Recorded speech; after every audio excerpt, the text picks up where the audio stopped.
మహబూబాబాద్ పరిస్థితులను చూస్తూ ఉంటే యూరియా బస్తాలు లేక రైతులు అహర్నిశలు కష్టపడుతూ ఉన్నారు.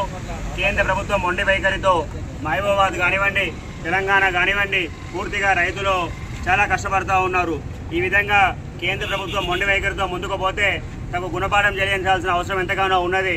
ఇవాళ చూస్తే మహబూబాబాద్ జిల్లాలో నిన్న అనేక యూరియా సెంటర్లపై రాళ్లతో దాడులు జరగడం, అదేవిధంగా రైతులు రేయింబవలు ఇక్కడే వాళ్ళు ఒక పంట పొలాలను వదిలేసి, ఇల్లు వదిలేసి, తిండి వదిలేసి, పిల్లల్ని వదిలేసి ఇక్కడే కూర్చొని వాళ్ళు ఎప్పుడో కేవలం నేను ఇక్కడ చూసిన ఎప్పుడో రాసిచ్చిన దానికి కేవలం ఒక బస్తాకు రాసి 3-4 రోజుల నుంచి ఈ పెద్దావిడ ఇక్కడే కూర్చోని ఒక్క బస్తా యూరియా గురించి ఈ విధంగా చేస్తూ ఉన్నారు. ఖబర్దార్ బీజేపీ ప్రభుత్వం ఇప్పటికైనా మేల్కొని తెలంగాణకి కావాల్సినటువంటి యూరియా వెంటనే స్పందించి తెలంగాణకు కావాల్సిన వాటా ఇమ్మీడియట్గా ఇవ్వనక పోయినట్లయితే హైదరాబాద్లోని రైతులందరూ కూడా తెలంగాణ రాష్ట్రం హైదరాబాద్ హెడ్ ఆఫీస్ బీజేపీ ఆఫీస్కి వచ్చి ముట్టడి చేసి జేపీ నడ్డాని గద్దె దించేంత వరకు కూడా ఊరుకోము అని చెప్పి హెచ్చరిస్తూ ఉన్నాం.